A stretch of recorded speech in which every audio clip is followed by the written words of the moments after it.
Assalamualaikum warahmatullahi wabarakatuh.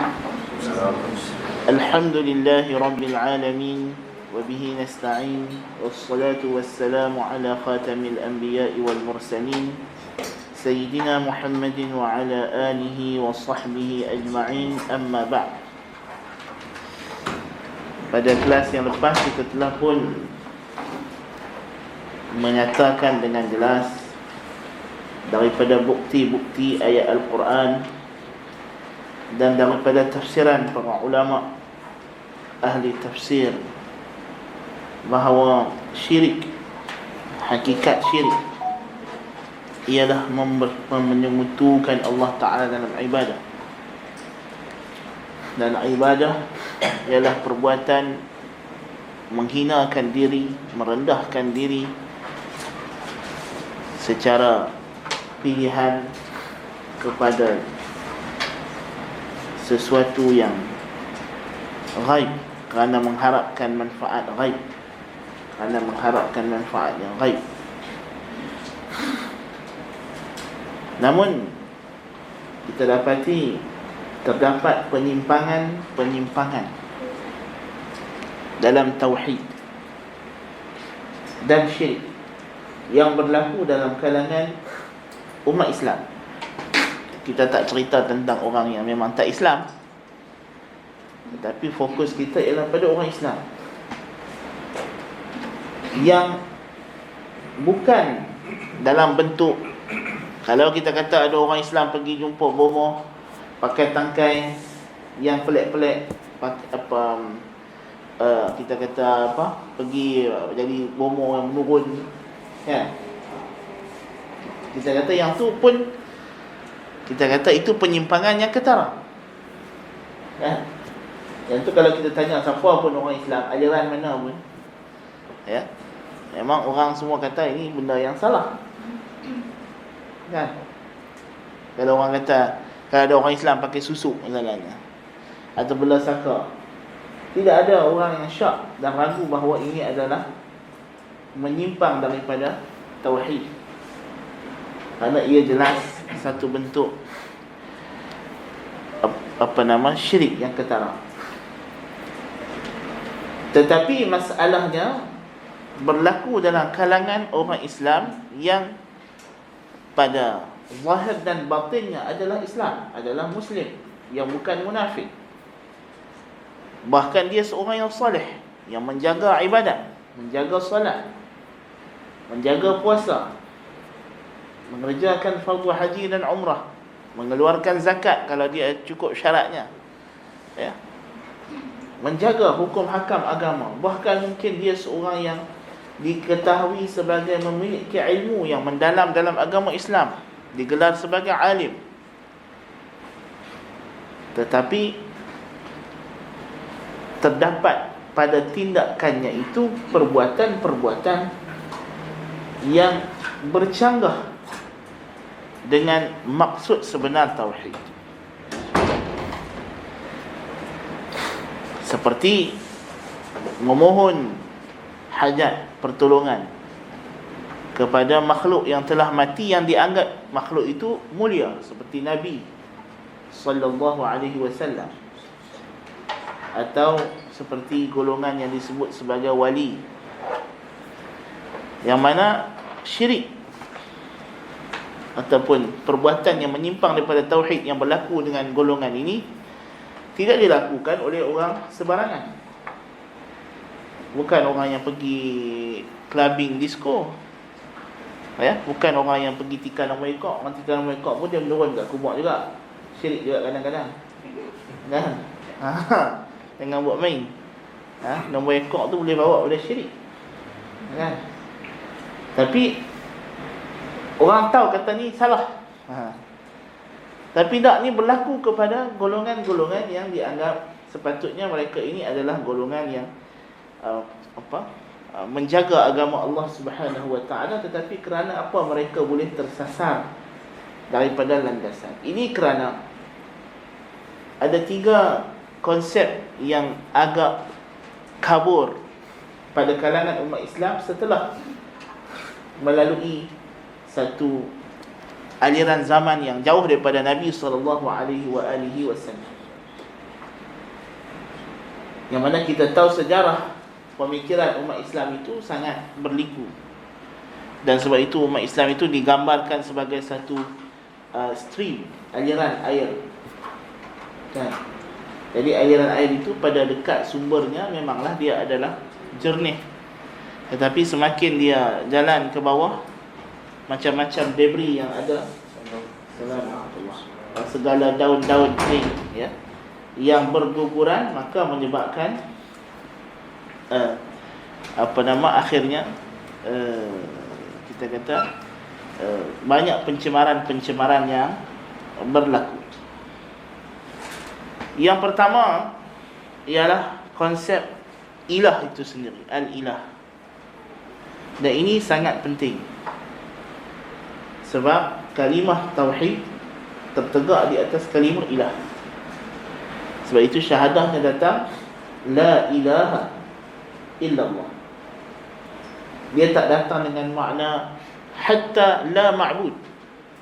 Tuhan tidak guna perkataan ma'bud. Tuhan tidak guna perkataan Rabb, perkataan Khaliq, atau nama-namanya yang lain. Yang dia guna adalah ilah. Dan Tuhan menamakan dirinya dengan satu nama yang paling utama, iaitulah Allah. Jadi Tuhan kita, namanya yang paling utama ialah Allah. Yang kita dah belajar bahawa nama Allah ini disifatkan kepadanya dan tidak disifatkan dengannya. Kita tak ambil nama Tuhan yang lain, kita kata Tuhan saya ialah Ar-Rahman, yang sifatnya ialah Allah, atau di antara namanya Allah. Tak, kita kata Tuhan saya namanya Allah, dan di antara namanya ialah Ar-Rahman Ar-Rahim, ya. Nama-nama yang lain disandarkan kepada Allah, dan Allah tidak disandarkan kepada nama yang lain, kerana Allah itu terkandung padanya hakikat ketuhanan. Dan Allah datang daripada perkataan al-ilah. Al-ilah, asal Allah ialah al-ilah, ya. Dan orang Arab meletakkan Allah itu sebagai alam, sebagai satu kata nama utama bagi merujuk kepada sembahan yang tertinggi, sembahan yang asal, yang dia itu berhak untuk disembah sendirinya. Adapun sembahan yang lain, berhala-berhala, Lata, Uzza, apa semua tu, di sisi orang Arab, dia tidak disembah kerana zatnya, tidak. Dia adalah perantara. Perantara kepada siapa? Kepada Allah saja, kepada Al-Ilahul A'zam, yang namanya Allah.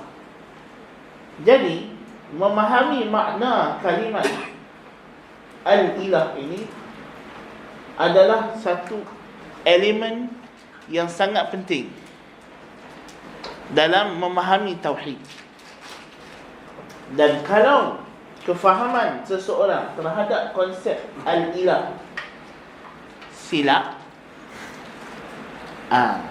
tersasar tauhidnya, ya. Jadi kalimah Allah, kalimah Al-Ilah, dari segi bahasa Arab tidak ada khilaf dalam kalangan lidah Arab. Maknanya adalah Al-Ma'bud, yang disembah, yang diibadahi. Dan telah sabit tafsirannya daripada Ibnu Abbas radhiyallahu anhuma pada makna Allah. Allah ialah Dzul uluhiyati wal ma'budiyati ala khalqihi ajma'in, seperti mana kata Ibnu Jarir At-Tabari dalam tafsirnya, dalam tafsir surah Al-Fatihah. Allah ialah yang berhak, yang memiliki hak untuk disembah oleh sekalian makhluknya. Dan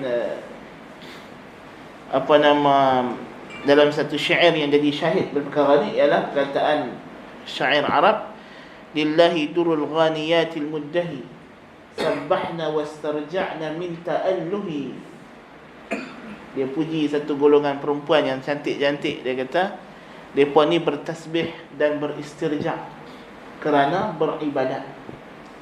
Min ta'alluhi.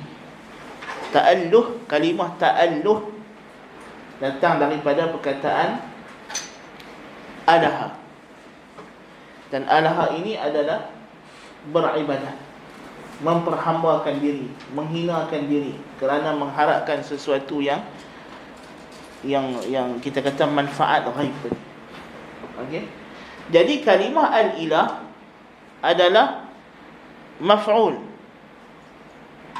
yang pada asalnya adalah ma'luh, yang disembah. Dia adalah al-ma'luh, yang disembah, yang diibadahi. Yang diibadahi, yang diperhambakan diri kepadanya. Itu dari segi orang Arab tidak ada khilaf.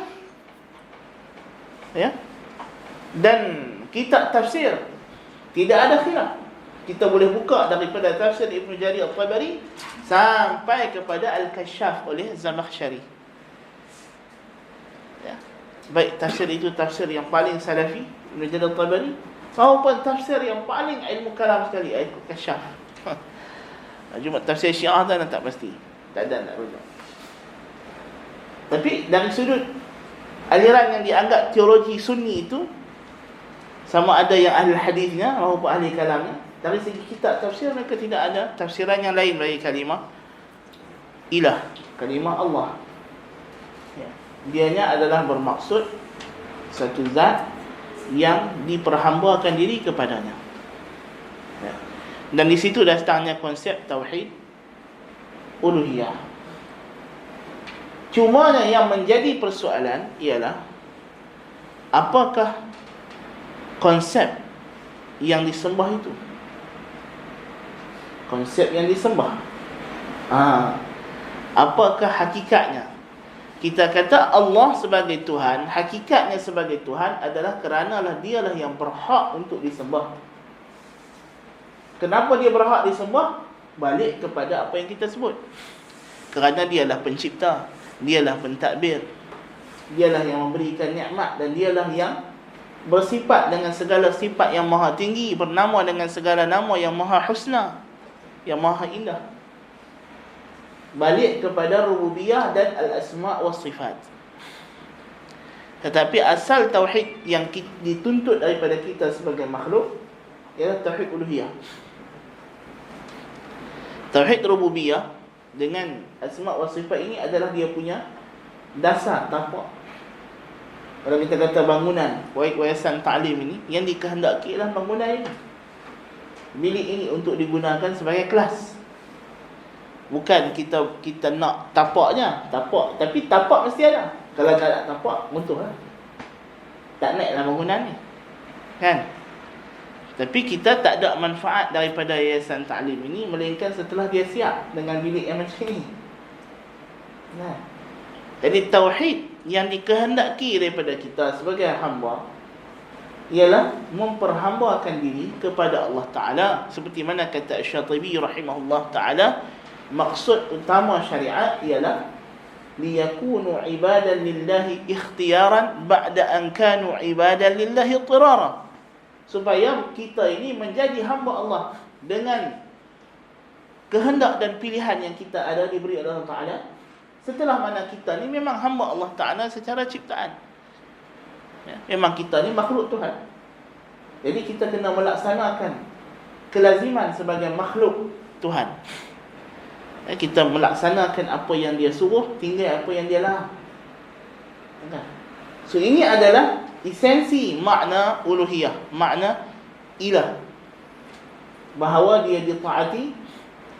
Sebab itu ulama salaf kata tafsiran makna wa ma khalaqtul jinna wal insa illa liya'budun li'amurahum wa anhahum, untuk aku suruh dan aku cegah. Untuk aku suruh dan aku cegah. So itulah makna ibadah.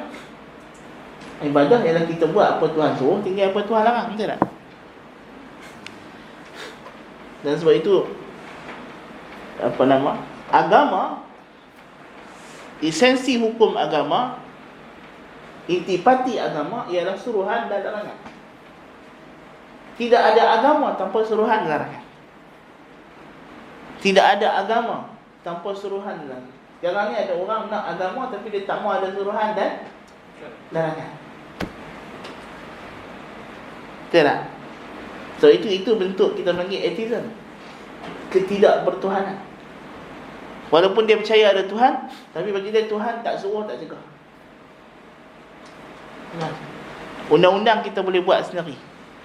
Dia kata undang-undang tak apa, kita ada parlimen, cukup lah. Habis tu hukum syariah. Syariah ni semayang puasa zakat sudah. Tu pun terpulang, nak semayang, tak semayang sudah. Masing-masing cerita. Masing-masing. Itu adalah dia kata spiritual journey saja. Ada orang dia selesa dengan semayang, ada orang dia selesa dengan puasa, ada orang dia tak membuat apa-apa, dia just tolong orang, pergi buat charity, kebajikan. Yoga. Yang buat yoga satu hal lah. Itu lagi satu masalah. Kan? Lebih dahsyat lagi. Dia bagi dia apa-apa cara untuk menenangkan jiwa. Kan?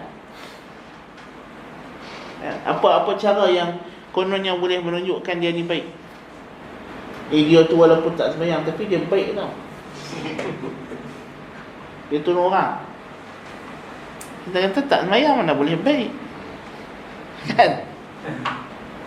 Kalimah salih, kataan salih ialah al-qa'im bihuquqillah wal-qa'im bihuquqil ibad, yang melaksanakan hak Allah dan melaksanakan hak makhluk. Salah satu hak dia tak buat, hilanglah kategori salih tu. Dia sembahyang tapi dia makan peta anak yatim, tak salih. Dia jaga anak yatim bagus tapi tak sembahyang, tak salih juga. Kan? Tak masuk dalam ulaika ma'al ladzina an'ama Allahu 'alaihim minan nabiyyin was-siddiqin wasyuhada'i was-salihin. Tak masuk dalam kalimah was-salihul mu'minin itu. Tak dapat status itu. Kan? Salih ni bukan nampak dia tu nampak muka baik. Kan? Tapi dia bagus, dia buat kerja bagus. Kan? Sampai Jumaat pun dia tak pergi siap kerja. Tak soleh lagu tu. Kan kita punya konsep soleh tu agak pelik sikit. Kan? Pasal yang dia ambil kira ialah hubungan dengan manusia, dengan makhluk. Kan? Bahkan manusia pun tak serupa. Mungkin haiwan, kucing, rumput lebih dijaga. Kan? Dengan Tuhan tak? Tuhan tu kita jangan kacau lah. Kan? Itu dia dengan Tuhan tu masing-masing. Mana ada masing-masing? Kan? Kita syarat nak jadi orang beriman ialah kuntum khaira ummatin ukhrijat lin-nas ta'muruna bil ma'ruf wa tanhauna 'anil munkar wa tu'minuna billah. Itu syarat jadi umat. Kan? Dia mana ada istilah dia nak semayang, tak semayang sudah. Kan? Itu hak masing-masing. Ingat dulu satu buku yang kita sebut dulu, Islam and Demokrasi ke apa tajuk buku tu. Ingatlah. Kan dia kata nak capai Islam without extremism. Islam without extremism. Dia kata kita kena, kalau kita duduk sembang kawan kita masuk waktu solat, kita pergi solat, dan kawan kita yang tak mau solat, dia duduk situ tanpa sebarang, ada rasa tanpa sebarang tidak selesa. Kita jangan ajak dia pun dengan bebas boleh kata hang pergilah solat, aku tak mau solat. Dan kita boleh pergi solat dalam keadaan kita tak ada rasa apa-apa pun dekat kawan kita tak mau sembahyang. Nak elak ekstremism. Makna kalau kita sebut dekat dia, ni azan lah, jom pergi sembahyang. Tu dah ekstrim lah. Tu langkah pertama jadi ekstrim. Kan? Lepas tu kalau dia kata, aku tak sembahyang, hang ni biar betul. Itu memang confirm ekstrim. Pasal kita anggap orang yang tak sembahyang tu kurang Islam. Padahal orang tak sembahyang bukan kurang Islam, memang tak Islam. Kan? Nobody should judge you. Tak ada siapa boleh dia kaitkan dengan Tuhan. Padahal Tuhan dah habaq lah. Pasal apa pula? Kita bukan ambil alih kerja Tuhan. Orang yang tak sembahyang, Tuhan dah bagi hukum. Al-ahdu alladhi bainana wa bainahum as-salah. Faman tarakaha faqad kafara jihara. Selesailah, Tuhan bagi hukum dah. Tak tunggu apa ni? Pasal apa kita pula bila kita hukum orang tak sembahyang sebagai tak betul, dia kata ni ambil alih kerja Tuhan. Tak, saya cuma habaq apa hukum Tuhan nak bagi dah. Kan? Hukum dia dah ada lah. Tuhan habaq lah dekat Nabi. Nabi habaq bagi kita. Kan? Dalam Quran Tuhan dah sebut dah. Kan? Kenapa mereka ma salakakum fi saqar? Apa sebab hampa masuk neraka saqar? Qalu lam naku minal musallin. Dia berkata kami tak sembahyang. Itu punca. Tuhan dah habaq dah. Jangan kata tak sembahyang. Tuhan kata fawailul lil musallin alladhina hum an salatihim sahun. Sembahyang main-main macam orang munafik. Kan? Sembahyang tak cukup waktu. Takbir zuhur orang bangsa. Kan? Sembahyang je nak tunjuk kata sembahyang saja. Yang tu pun Tuhan kata why? Kan? Jadi takkanlah tiba-tiba hak tak mau sembahyang terus ni kita kata, "Oi, dia ni a good Muslim." Good Muslim baiklah mana? Dia ada pula practicing Muslim and non-practicing Muslim. Mana ada? Kan? Kalau saya memanglah saya family Islam, tapi saya dah tak amal Islam. Sewa. Dia boleh tak lagu tu? Kan? Ini masalah satu bentuk atheism yang sangat dahsyat. Yang kita tak tahulah di Malaysia ni kita tak nampak, tapi benda tu ada. Tapi di barat dia ketara lah. Kan? Dan ialah orang Malaysia banyak ikut cara barat. Tapi dia kata dengan terang Ustaz. Tak ada paksaan. Tak ada paksaan. Dia kata la ikrah fi din. Kan? La ikrah fi din tak dia kata. Orang la ikrah fi din, la ikrah fi dukhul fi din. Tak ada paksaan untuk masuk agama sebab dia baca ayat pun tak habis. La ikrah fi din qad tabayyana ar-rusyd min al-ghayy. Tuhan kata sebab dah jelas mana hak betul mana hak salah. Nak paksa apa lagi? Kan? Tak perlu paksa, pasal benar dah jelas. Yang tak mau masuk agama Islam itu ialah kerana dia inat, dia ketegak je, bukannya dipaksa, dia ketegak. Kan? Ini sebab itu dalam Islam kita ada konsep jihad. Nah. Kerana bila dah sampai dakwah, dah sampai dalil, dah sampai bukti, lepas tu kalau tak masuk Islam, itu dia panggil inat. Ketegak, keras kepala. Kan? Orang keras kepala, setelah dia tahu benda tu betul, kalau kita paksa pun, paksaan itu valid. Maksud tidak ada paksaan ni, paksaan yang invalid, yang tak valid. Paksaan yang salah. Kan? Itu maksudnya. Baik, balik kepada cerita ilah ni, al-ilah, makna al-ilah. Jadi di sisi ahli sunnah wal jamaah, di sisi Islam yang sahih, kalimah al-ilah ialah al-ma'budu bihaq, sembahan yang selayak disembah. Okay. Tetapi kemudiannya berlaku penyimpangan dalam memahami makna ini dalam kalangan ahli kalam, ahlul kalam. Kerana ahlul kalam fokus mereka ialah pada perbincangan tentang penciptaan alam. Pasal apa fokus mereka tentang penciptaan alam? Kerana mereka berhadapan dengan falsafah Yunani. Okey, falsafah Yunani.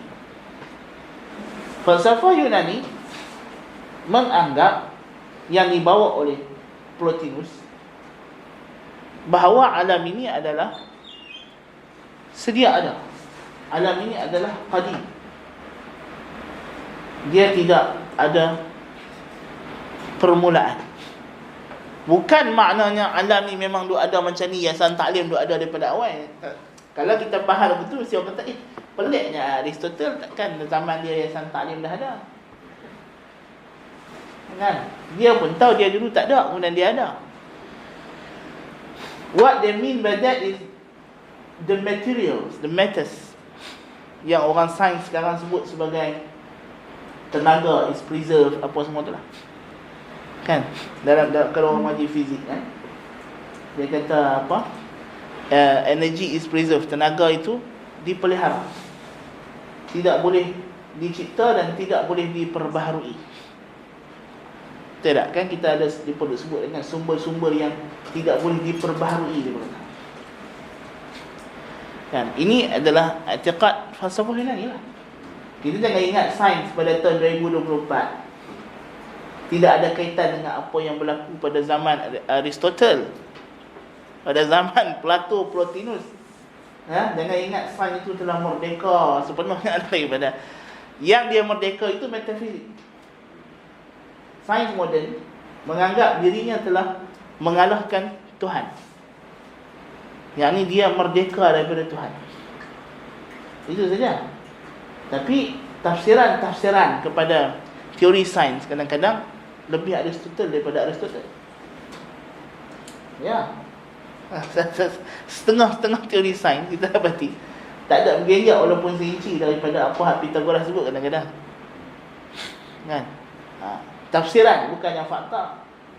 Fakta memanglah fakta, ada benda kita baru jumpa tapi macam dia ditafsirkan. Kan? Metafizik pun yang mereka merdeka itu ialah tentang Tuhan, bukannya metafizik yang lain. Mereka banyak buat telahan metafizik, telahan yang bersifat baik. Segala teori sains bersifat metafizik sebab dia menelah benda yang tak ada depan mata.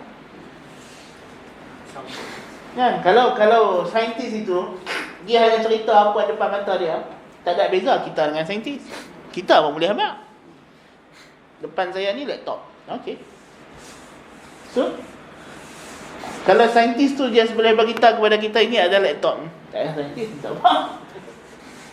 Kan, kita pergi doktor saya apa? Oh, doktor tu kata pakcik ni sakit ni. Pakcik tu kata saya. Tahu saya sakit tu saya jumpa doktor.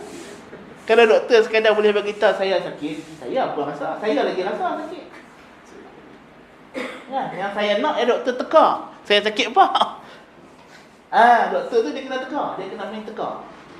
Dia tengok gitu gini. Dia kata saya rasa pakcik ni sakit ni kot. Dia pun hantar pergi buat lab test. Kan, dia teka based on tekaan lah. Dia kena teka dulu. Lab test teka-teka hantar result tak betul.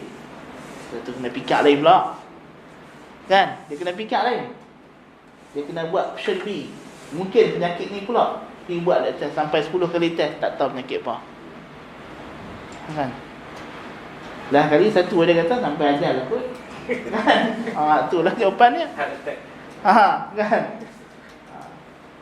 Heart attack lagi lah payah teka. Doktor biasa tak payah teka.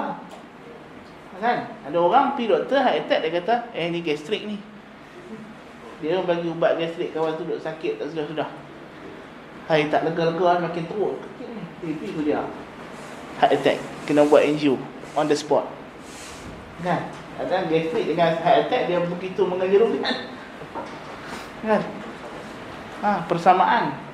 Tugas doktor teka. Kan? Benda yang dia tak nampak. Yang orang duk sakit tu pun tak tahu apa dia duk sakit ni. Dia tak tahu. Kan? Jadi kita nak cerita kata ahli kalam ni dia berhadapan dengan situasi di mana golongan ahli falsafah Yunani kata bahan sumber alam ini ialah sedia ada, tak berubah. Yang berubah adalah bentuk. Jadi Tuhan yang kerja dia apa? Bagi dia Tuhan ialah punca kepada alam ni berubah bentuk. Kan apa, kalau budak-budak kan kita ada papan lukis yang pakai magnet tu. Dia akan besi, dalam tu dia letak serabut besi kan. Jadi pen tu ada magnet. Jadi kita letak, dia akan berubah bentuk. Ikut jalan pen tu. Kan? Dalam tu serabut magnet, lepas tu pen tu besi. Jadi bila kita tarik bentuk Z jadi Z. Kan? Bagi dia, nak kata Aristotle punya pahaman Tuhan lebih kurang macam tu lah. Tuhan bukan cipta benda yang tak ada. Dia tak ada kun fayakun, tak ada. Benda tu ada. Bahkan lebih dahsyat lagi. Lebih dahsyat lagi, Aristotle punya pahaman ialah Tuhan tu dia tak buat apa pun. Dan dia tak tahu pun alam ni ada. Jangan kata tak buat apa, tahu pun tidak. Tuhan adalah bersifat pentingkan diri. Dia hanya tahu diri dia saja. Pasal dia hanya tahu benda yang perfect. Dan tidak ada benda lebih perfect daripada diri dia. Jadi Tuhan dia hanya fikir tentang diri dia.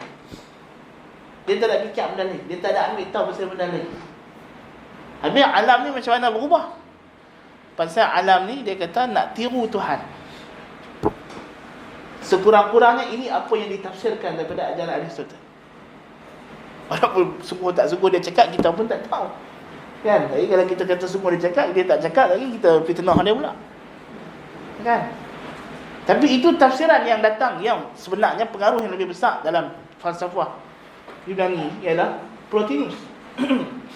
Plotinus is the most influential figure. Walaupun orang ahli kalam tak tahu nama dia.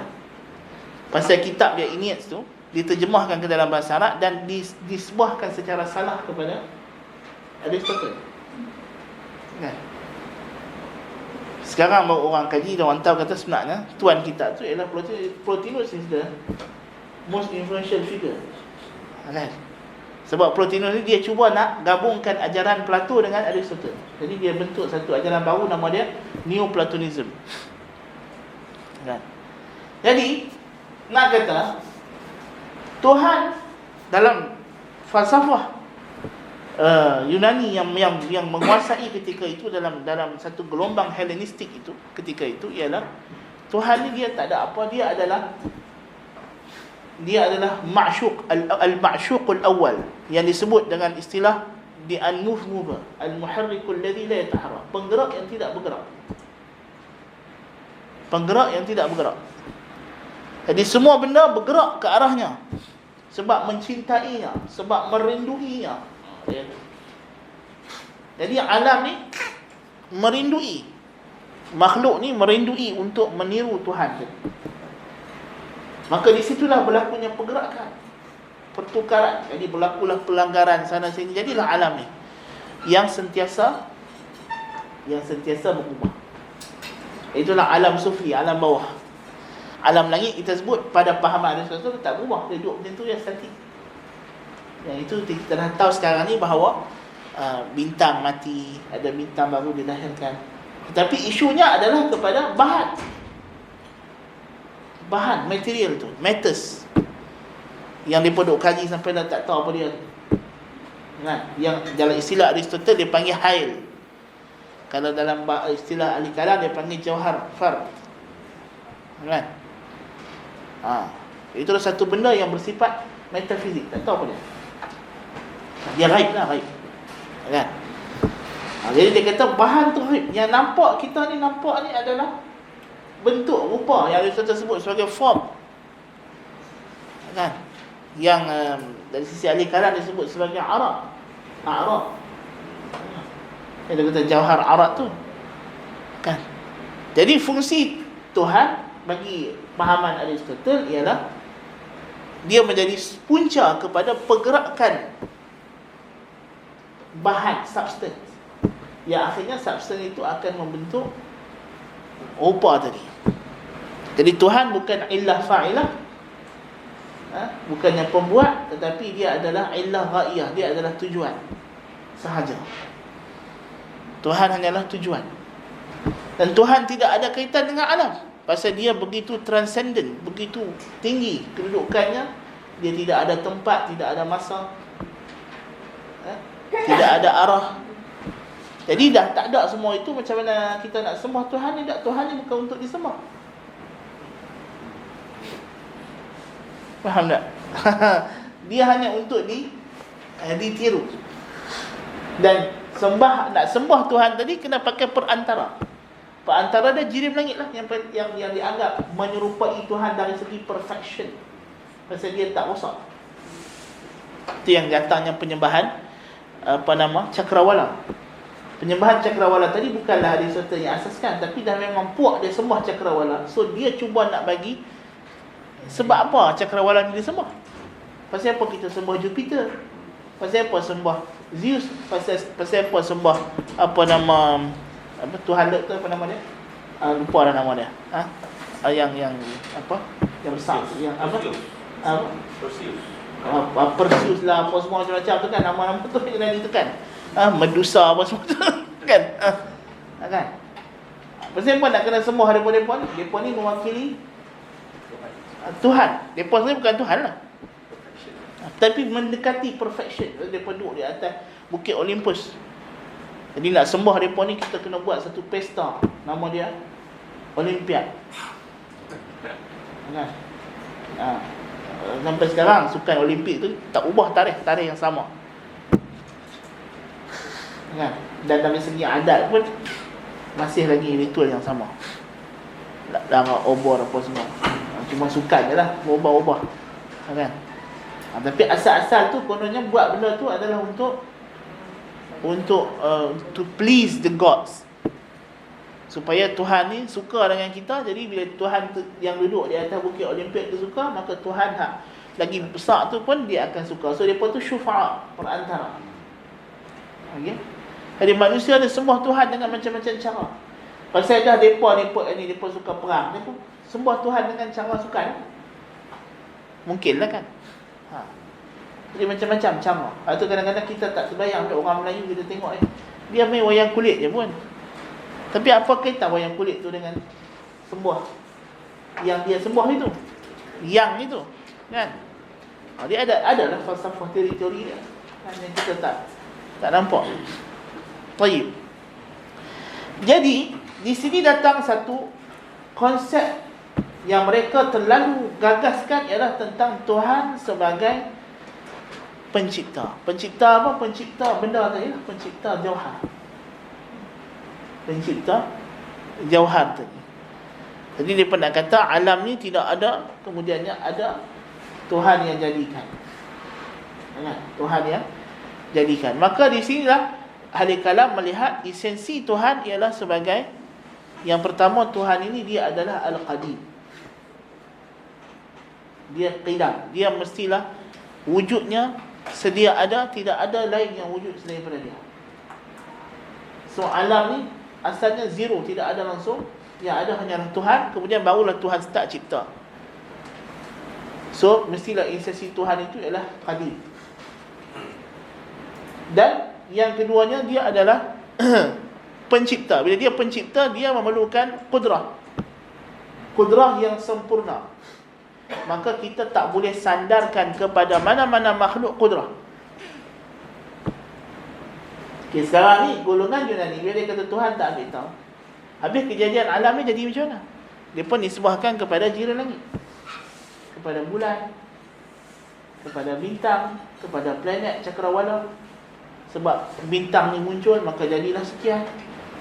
Oh, sebab dia lahir ni, zodiak dia duduk macam ini, maka nasib hidup dia akan jadi macam ni. Kan? Kalau dia kahwin hari bulan sekian, bahagia sampai ke cucu cicit. Tapi kalau kahwin tarikh sekian, masa tu kedudukan bintang tak bagus, dia kata. Kalau kahwin masa tu, confirm cerai. Kalau buat kenduri tarikh sekian, habis, dia kata, rosak, makanan basi. Macam-macam kan? Jadi berpanukan kepada kedudukan bintang. Datanglah amalan tanjim. Kan? Tanjim maksudnya tengok bintang zodiak. Pasal apa tengok zodiak tu? Pasal dah, yalah Tuhan tak buat apa.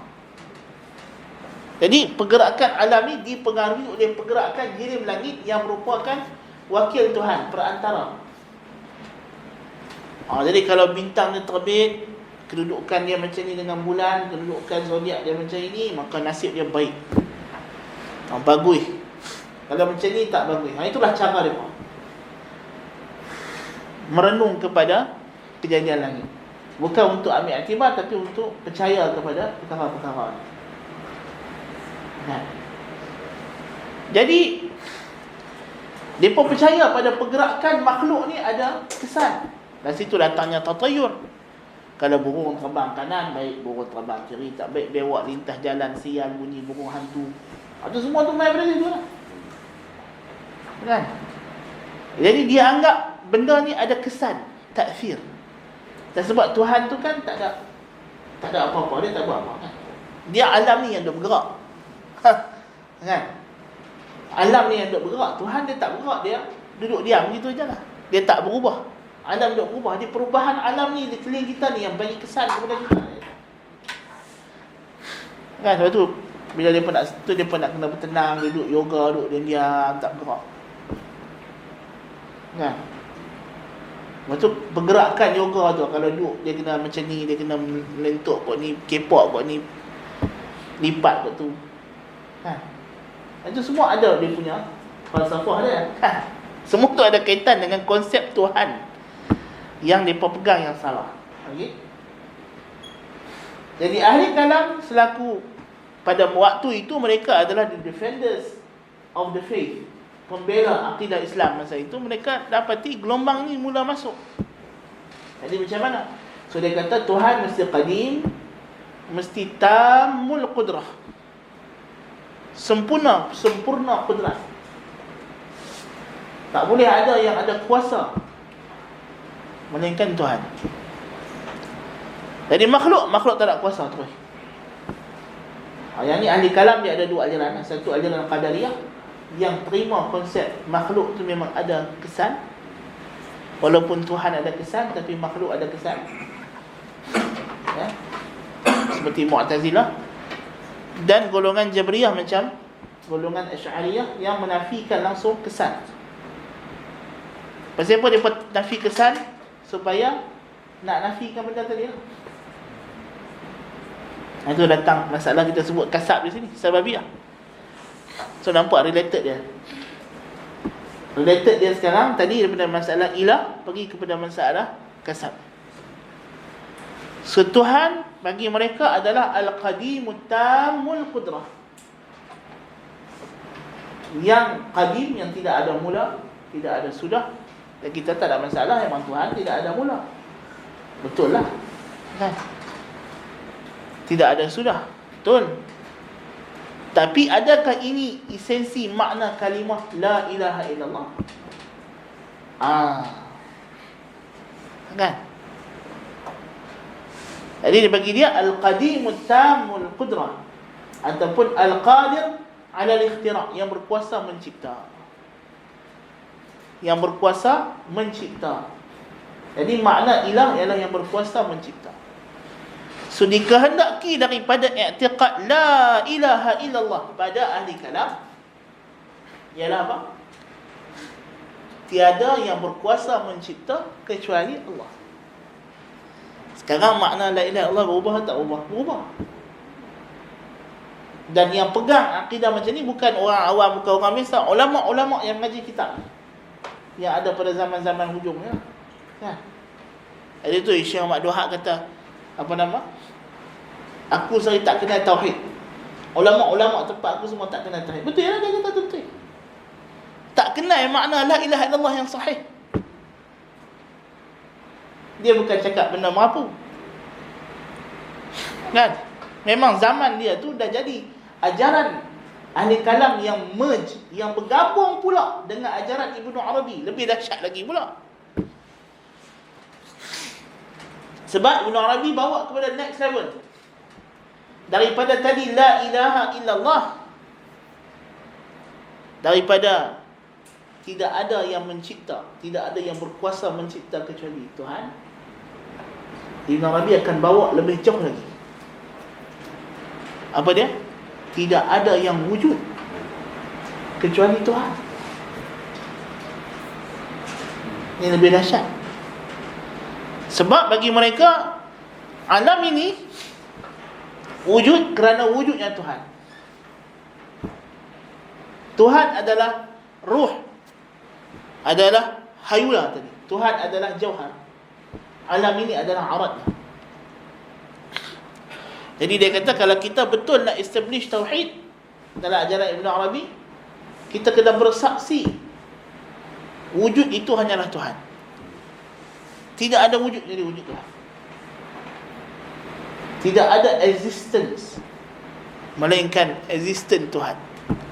Jadi apapun yang wujud, hakikatnya dia adalah menumpang pada wujud Tuhan. Jadi wujud tidak berbilang, dia kata wahdatul wujud. Al-wujud wahid. Yang banyak ni apa dia? Al-mawjud, yang ada. Yang ada ni mutakathir, banyak. Tapi hakikatnya dia berkongsi wujud yang sama. Macam mana nak faham? Memang payah nak faham. Kita kena balik kepada ajaran Plotinus, kena faham balik macam mana konsep wujud yang dikehendaki di sini. Dia bersifat metafizik. Fitrah kita manusia orang awam, kita faham benda ada itu ialah ada lah. Apa yang kita nampak, apa yang kita dia rasa. Tak, dia bukan satu, dia benda yang bersifat terlalu bagi mereka benda tu abstrak. Dia bukan benda yang boleh dirasa. Tuhan is something that cannot be apa dia sebut sebagai tidak boleh dirasai. Dia bukan satu yang boleh, dia hanya boleh difikir, tapi tak boleh dicapai dengan panca indera. Oleh sebab itu Tuhan tak boleh dilihat, tak boleh didengari, tak boleh sekian. So, jadi kalau kita faham situasi yang berlaku pada zaman Syekh Ahmad Wahab datang itu, jadi ini adalah konsep Tuhan. Okay, bukan sahaja lagi Tuhan itu la ilaha dengan makna la qadira ala al-ikhtira' illa Allah, tidak ada yang berkuasa mencipta kecuali Allah. Bahkan la mawjud, la wujud illa Allah, tidak ada wujud kecuali Allah. Jadi apapun yang kamu tunjuk, sebab itu kata sebahagian golongan tasawuf, dia kata syahadah yang paling tinggi ialah la huwa illa huwa. La huwa illa huwa, tidak ada dia melainkan dia. Dia kata ainama tuwallu fa thamma wajhullah, mana pun kamu tunjuk itu adalah arah Allah. Kamu tunjuk dia adalah dia, kamu tunjuk engkau adalah dia. Kan? Yang beza itu hanyalah bentuk, tetapi hakikat dalaman, metafiziknya di sebalik kejadian itu adalah dia. Jadi lepas datanglah hadis palsu tu kan, kuntu kanzan makhfiya fa ahbabtu an u'raf, aku ni khazanah yang tersembunyi, Tuhan kata, jadi aku nak diketahui. Jadi dia pun menzahirkan dalam tajalli. Jadi Tuhan ni dia nak tengok diri dia. Pasal apa? Dia tak ada rupa, tak ada apa. Pada martabat dia panggil ahadiyah. Dia tak ada nama, tak ada sifat, tak ada apa. Jadi dia nak dia dimunculkan, dia zahirkan. Ya. Maka datang martabat wahdah dari Nur Muhammad. Kemudian martabat wahidiyah, ada nama, ada sifat.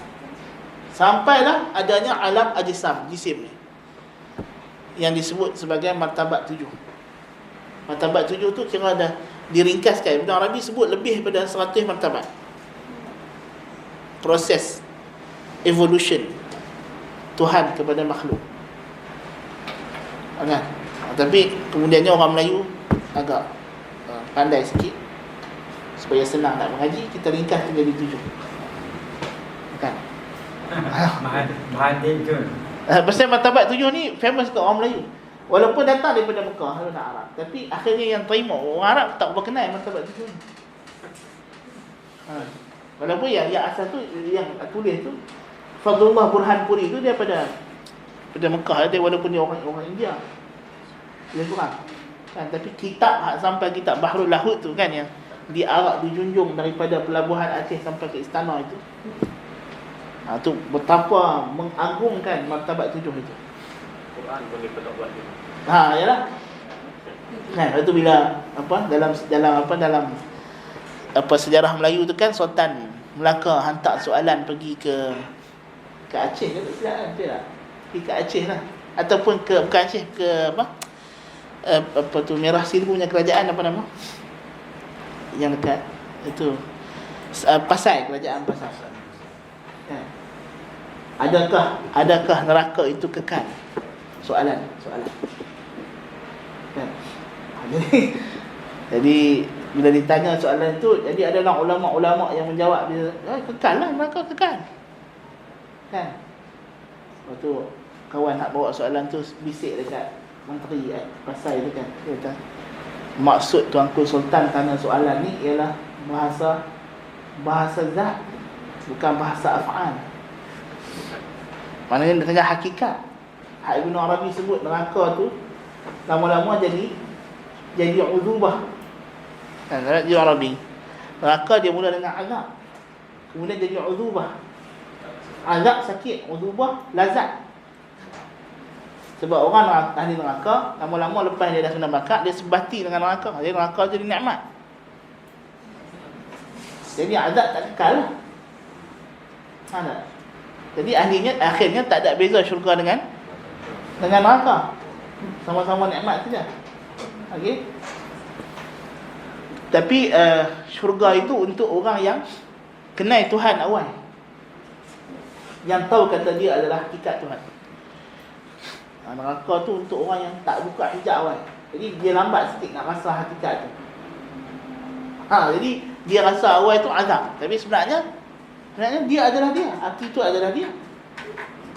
Dan dia adalah dia. Kenapa nak kena sakit? Gitulah maksud dia. Kan? Jadi benda-benda macam ni dia begitu philosophical and mysticism. Mystic. Jadi nampak ajaran tu memang menarik lah. Jadi siapa yang tak suka? Kan? Sebab tu kalau ni macam kita belajar kan dulu kan. Jadi Ran kata ajaran tasawuf ni saja yang akan menjamin tidak ada ekstremisme dalam Islam. Ada satu orang tu, dia bagi kuliah, kami hadirlah kuliah dia tu.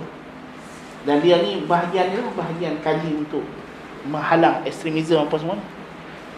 Jadi dia kata lain daripada Ibn Arabi punya interpretation ni, semuanya lead to ekstremisme. Tak kira lah apa ajaran tu, kau pun nama Asy'ariyah ke, Maturidiyah ke, Salafiyah ke, as long as you percaya hanya satu akidah saja, satu tafsiran tauhid saja diterima, tauhid Islam saja. Itu ekstrim lah dia kata. Kata tauhid ni ada banyak definition. Kan dia kata even Bani Israel hak semua anak lembu tu pun tetap dia kata tu syirik. Itu yang dia sebut perempuan lah tapi dia ni banyak lah, dia punya kajian dia itu. Dia orang Indonesia, tapi dia kerja dia dekat US. Kajian-kajian dia semua menjadi rujukan utama. Itu Dr. Aisyah. Bukan nama dia tak terkenal, tapi nama dia tak dikenali. Tapi kami kenal lah, pasal dah kami pergi dia punya ceramah tu. Jadi ramai kawan-kawan yang hentam-hentam dia kan. Tapi dia macam tu lah. Kan? Padahal kalau ikut logik dia sendiri, dia sendiri telah menghadkan aliran Ibn Arabi, betul tak? So dia ada satu aliran lah juga. Nampak tak? Self-contradict lah. Self-contradict. As long as you kata tafsiran Ibn Arabi saja yang dianggap tak ekstremis, lain ekstremis, so mengikut tafsiran you adalah ekstremis. Pasal you hadkan satu aliran. Itu tanda benda tu batil. Kan? Dia self-contradict. Kan? Tanaqud zati. Jadi bayangkan fahaman ahli kalam tadi sudah berakar, bercampur dengan aliran wahdatul wujud. Okey?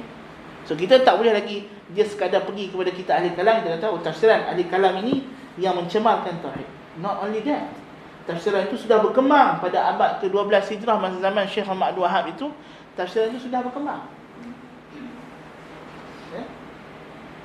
Dan kita tahu bahawa ajaran Ibn Arabi mula bertapak dan menjadi kukuh pada abad ke-7 Hijrah.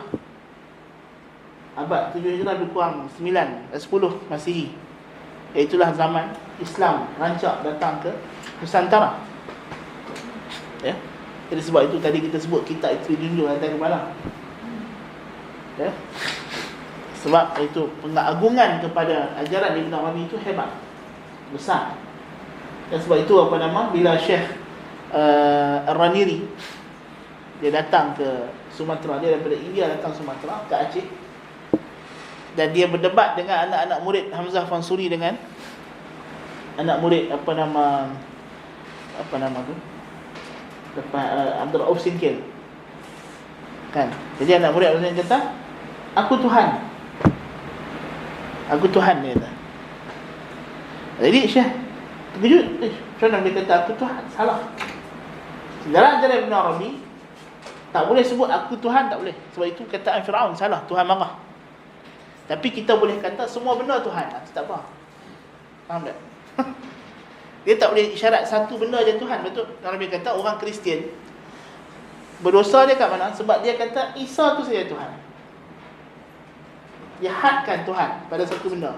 Kerana Tuhan tidak terhad, Tuhan adalah semua. Tuhan ada dalam semua. Dalam laptop, dalam kamera, dalam kain, dalam meja. Semua ni wujud dia adalah wujud Tuhan. Tuhan melimpah dalam semua benda, kan? Jadi menghadkan itu yang menyebabkan salah. Dan sebab tu Ibn Arabi kata, jangan jadikan hati kamu itu adalah jauhar bagi semua kepercayaan yang didendangkan oleh siapa tu? Ar-Rumi ke siapa, kan? Aku adalah Muslim dalam masjid, Nasrani dalam gereja, Majusi di rumah api. Agamaku agama cinta. Apa agama pun boleh. Semua sembah Tuhan yang sama. Macam Islam liberal kan kata apa? Dia kata agama ni macam roda, kan tengah-tengah dia, tapi semua gandar itu pergi kepada semuanya pusing sama. Pusing ke mana pun sama. Ke atas bawah. Kan rim tayar tu sama je. Mana ada rim hak ni lagi bagus, tak ada. Dia semua tu kena berfungsi, kena pegang roda tu. Kan?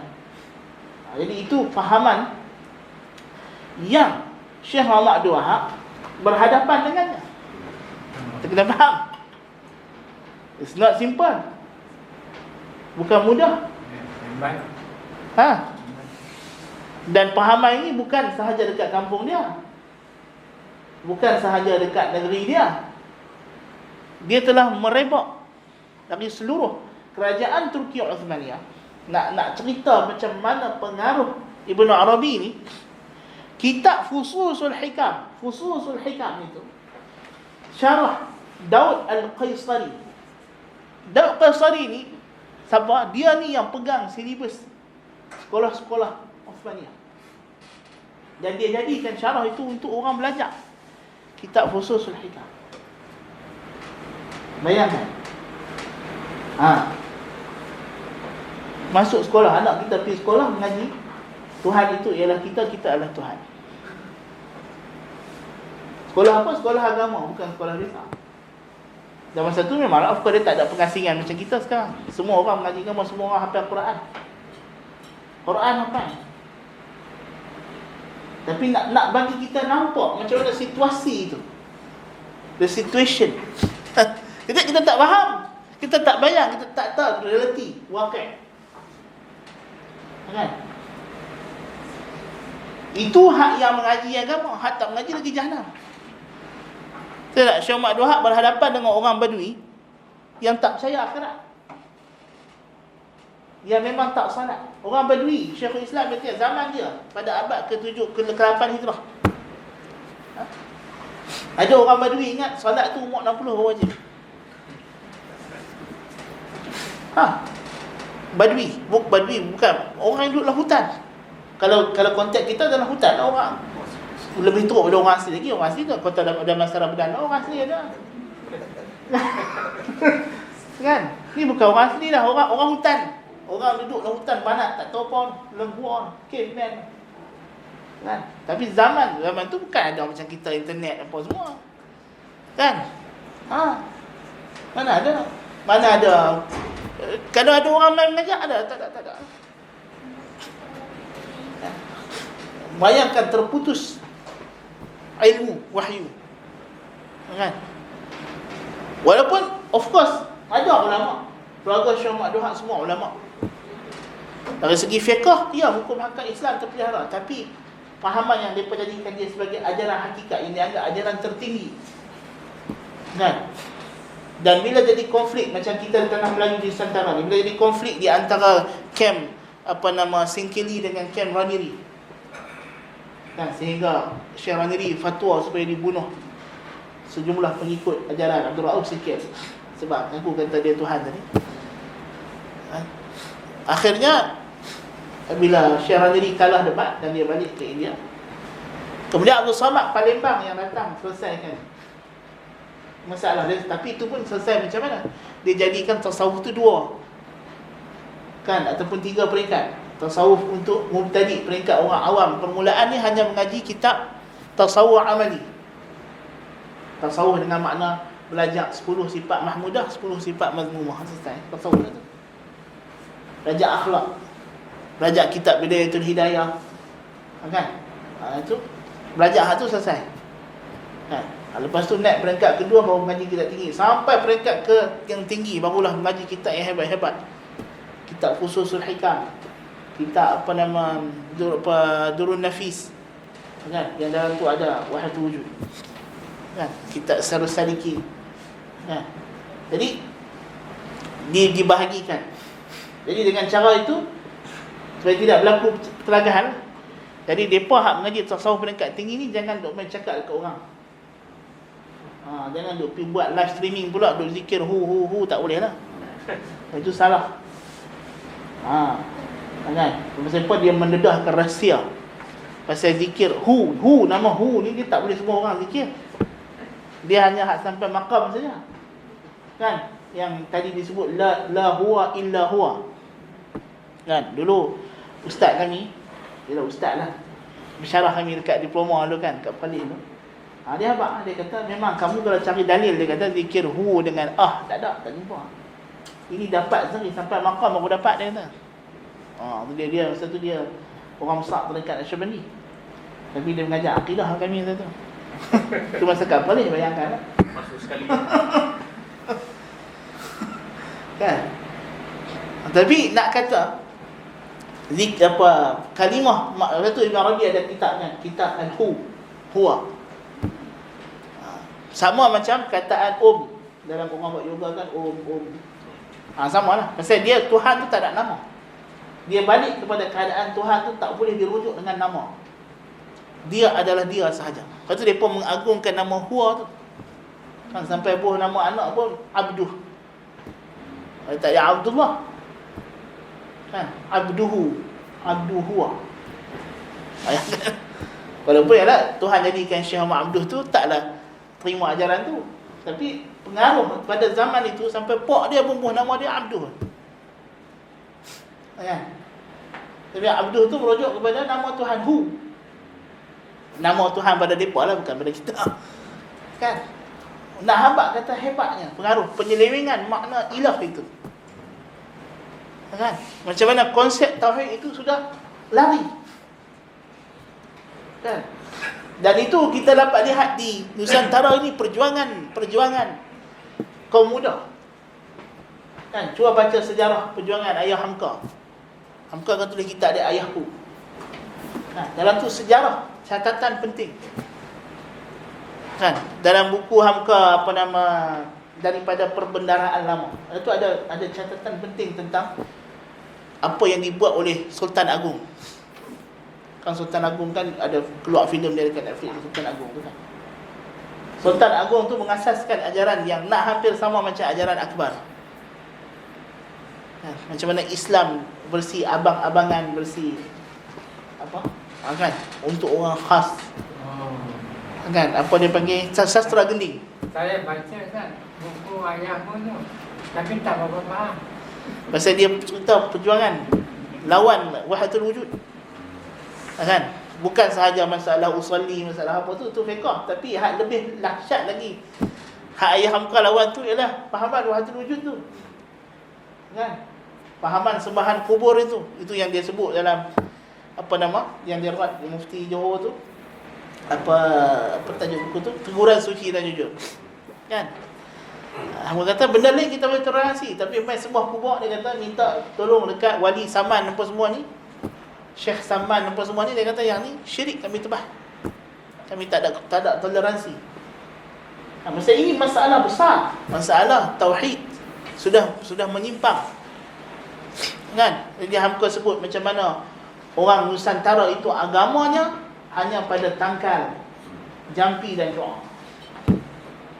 Kan? Itu kalau kita cerita dalam kawasan kita. Itu dah lepas zaman Syekh Muhammad Wahab kan? Kan? Pasal dakwah Syekh Muhammad Wahab tu lambat sampai kita. Sampailah orang Johor tak diterima muka. Itulah masalah dia kan. Tapi nak kata Kasihan orang Johor.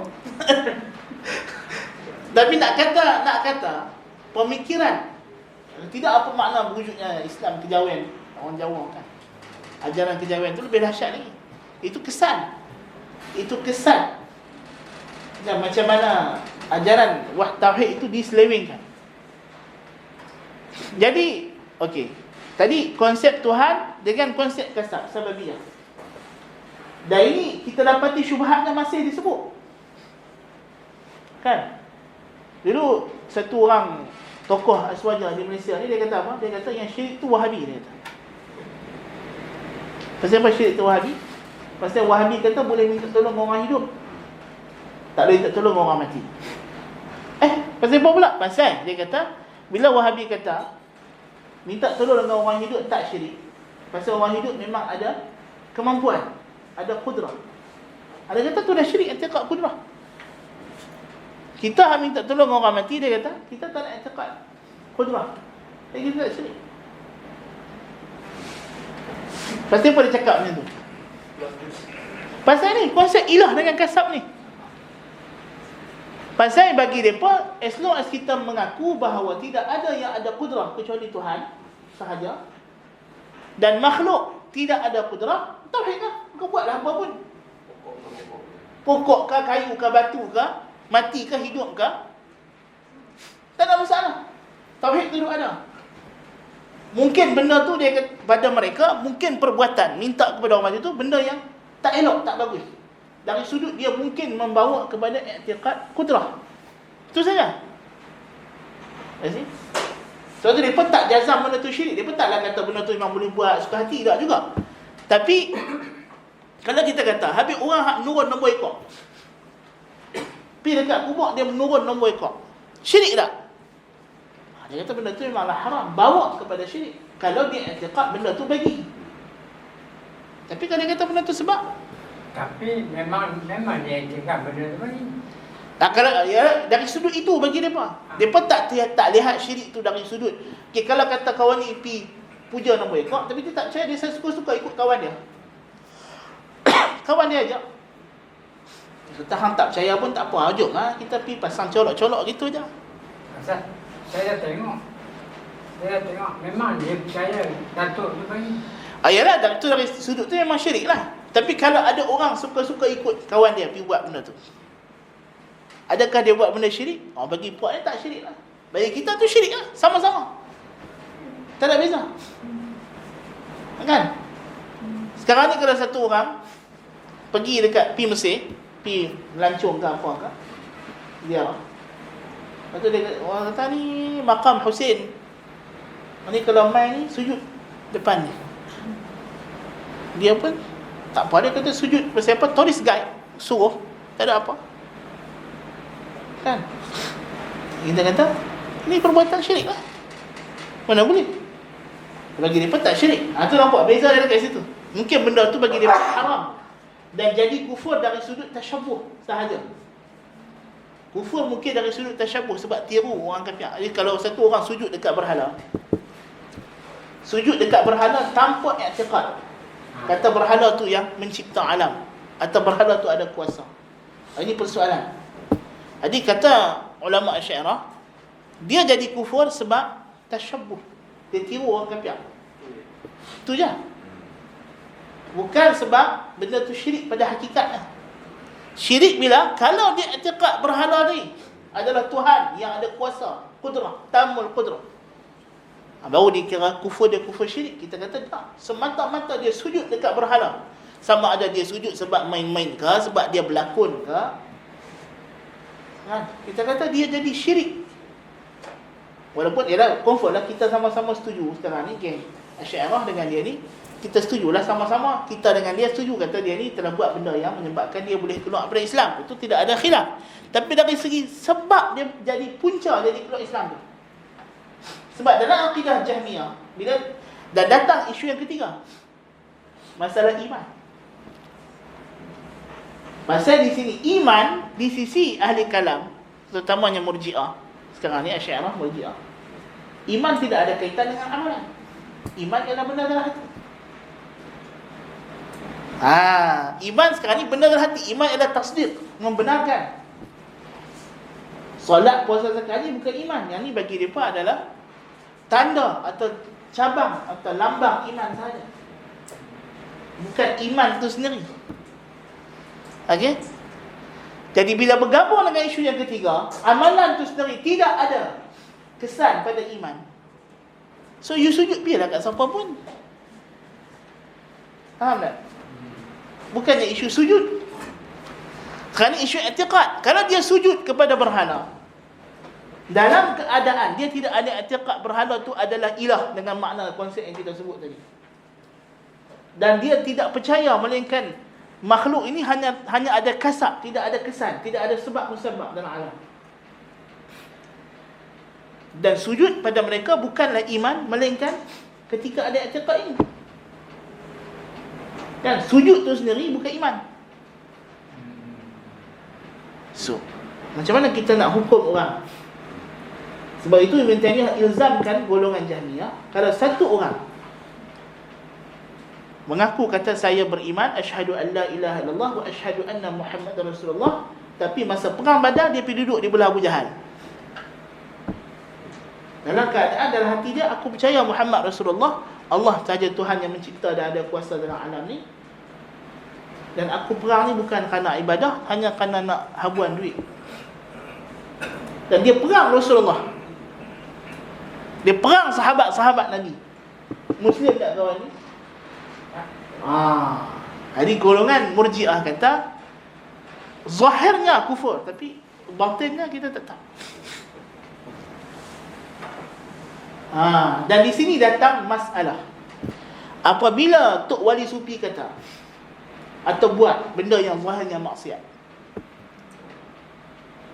kita tak boleh kata dia buat benda maksiat. Nampak tak? Macam mana benda tu ditafsirkan? Jadi kalau dia kata, kalau you nampak tok guru you berzina dengan orang, takwilkan, dia kata. Takwilkan dia sedang membuka bahrul ma'rifah. Sebab boleh jadi yang you nampak tu dia tak zina pun.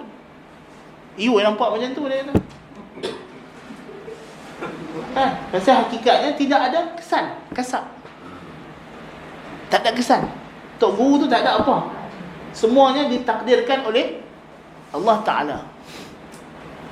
Nampak tak? Jadi sebab tu karamat sufi dalam tabaqat kubra syar'an itu pelik-pelik, especially yang bersifat seksual lah. Yang tok guru yang buat dengan keldai, tok guru liwat anak orang, kan? Jadi bagi dia pun tu karamah. Pasal apa dia ni karamah? Pasal dia boleh buat dengan keldai tengah-tengah orang, dan siapa pun tak boleh halang dia. Orang semua jadi terpegun, jadi keras dalam keadaan dia duduk. Na'udzubillah min zalik. Kan ada satu tok guru ni, orang tu bawa anak dia, lepas tu dia terkam budak tu, rogol, buat dia tak lewat apa, itu karamah dia. Ada masalah. Tok guru rogol orang karamah, tok guru curi tu. Kan? Jadi masalah. Pasal semua benda ditakwil. Okay? Dan ajaran ni tentulah bukan satu ajaran, dia sudah bercampur. Dia sudah masuk dengan ajaran batiniyah Syiah. Of course. Okay? Ajaran-ajaran tu dah bercampur, macam-macam fahaman yang pelik-pelik sudah masuk. Dia bukan lagi, kita tak boleh kata dia Asy'ariyah sahaja, tak boleh. Tapi Asy'ariyah itu yang buka pintu kepada benda itu bila dia mula tafsirkan sekadar-sekadar. Macam mana Syiah? Of course Syiah pada asalnya dia sokong Ali. Dia tak ada kaitan dengan benda pelik-pelik yang kita tengok lah ni. Tapi bila dia dah mula bagi ajaran itu, akhirnya golongan tu masuk. Akhirnya mereka menguasai aliran tersebut. Ya. Dan kita kata tadi ajaran Ibnu Arabi bukan Asy'ariyah. Ibnu Arabi bukan Asy'ariyah. Ibnu Arabi kutuk Asy'ariyah lagi tak ada Fususul Hikam. Dalam Futuhat Makkiyah pun dia kutuk Asy'ariyah juga. Ibnu Arabi sendiri dia bukan Asy'ariyah. Dia ajaran dia sendiri lah, ajaran dia. Tapi macam mana ajaran dia boleh menjajah kita kata menjajah satu aliran. Ini macam mana satu benda yang kita kena tengok adalah penjajahan antara aliran. Apabila ada satu aliran, dia buka satu pintu kepada aliran musuh dia, akhirnya musuh ni boleh masuk dan akhirnya musuh tu take control pengikut dia dan menggunakan nama aliran tu sendiri, sedangkan nama tu tak betul. Dia dibuat satu tafsiran atau naratif baru bagi ajaran tersebut melalui apa yang kita sebut ni lah. Jadi bila dah ilah itu ialah yang tamul qudrah alal ikhtira, yang maha berkuasa atas al-qadim tamul qudrah, as long as kita tak i'tiqad Tok Wali ni qadim, Tok Wali ni tamul qudrah, dan Tok Wali ni tidak ada kesan takfir, dia hanyalah sebab macam sebab-sebab yang lain, dan kita tidak buat benda tu dengan niat ibadah, dengan niat ta'abbud. Pasal apa? Doa, sujud, rukuk ni semua pada zatnya bukan ibadah. Sekarang ni pada mereka sebab iman tidak ada kaitan dengan amalan. Jadi bila satu orang pergi dekat kubur untuk wali, sujud dekat kubur tu, tak ada masalah lah bagi dia. Kalau ada masalah pun dari sujud, benda tu zari'ah, membawa lagi dia.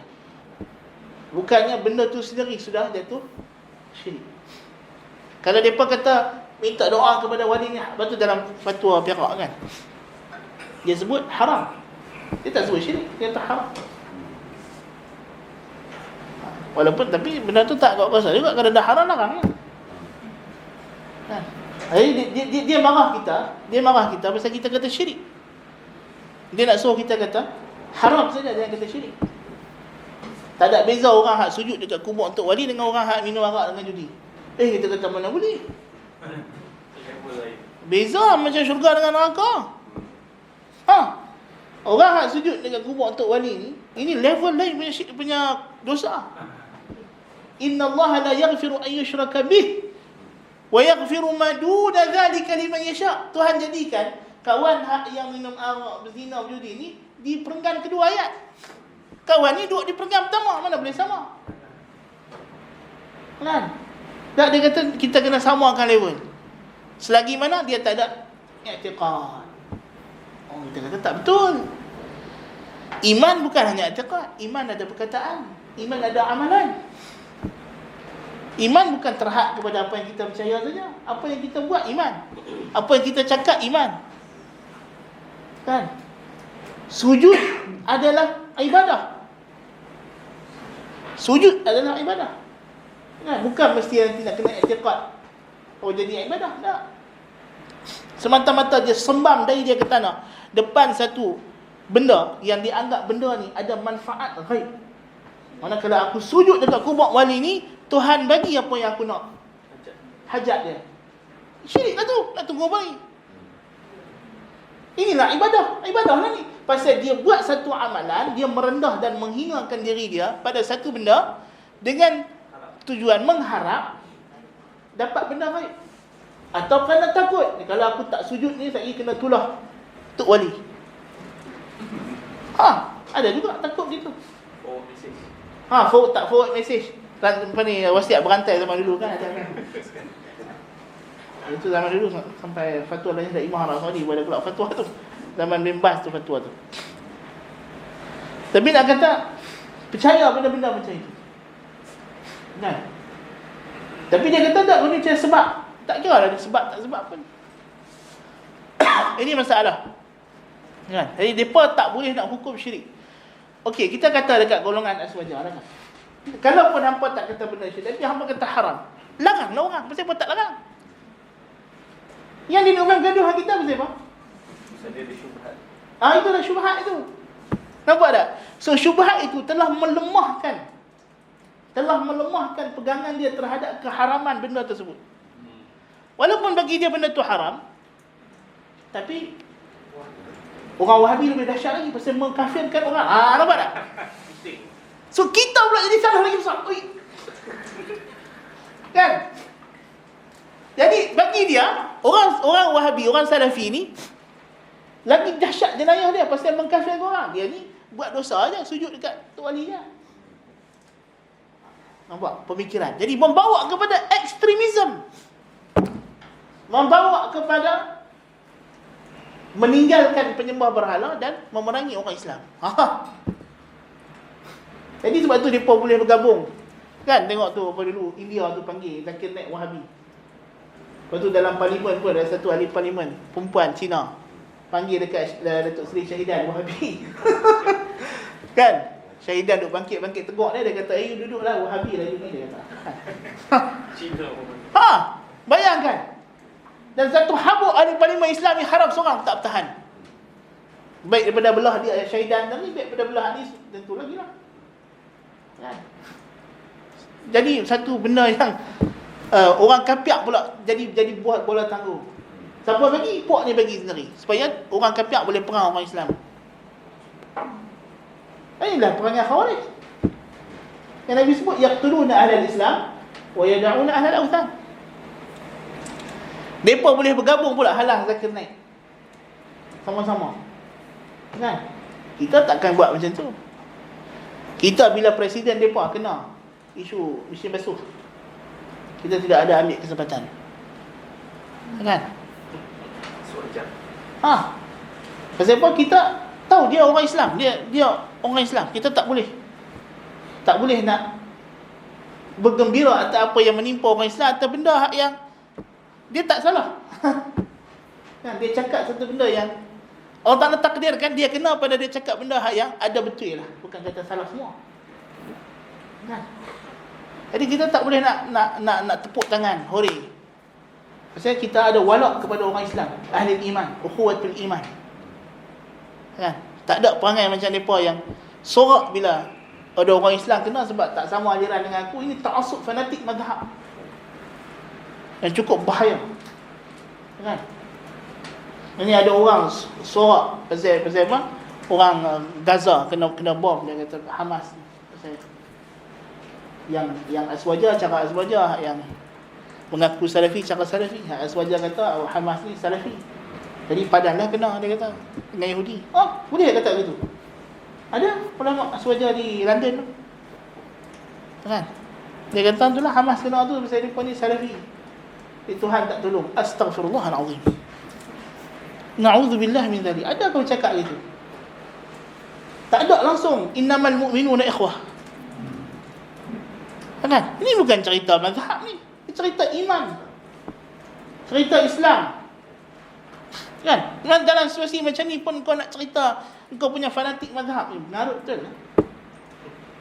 Kan? Punca dia apa? Punca dia ni tidak ada tauhid yang betul. Nampak? Wallahu ta'ala alam bis-shawab. Naktafi bihadzal qadar, masa pun dah habis dan kita pun nak kena pergi kepada kelas 5 minit kita. Jadi itulah apa yang dapat kita bincangkan pada hari ini. Ingatkan nak pergi sampai malam buat slide banyak ni. Tak lepas satu slide ni, tak apalah. Okey. Jadi kita tutup sekadar itu dulu. Aku qauli hadza wa astaghfirullahal azim li wa lakum. Subhanakallahumma bihamdika asyhadu an la ilaha illa anta astaghfiruka wa atubu ilaik. وصلى اللهم على سيدنا محمد وعلى آله وصحبه أجمعين.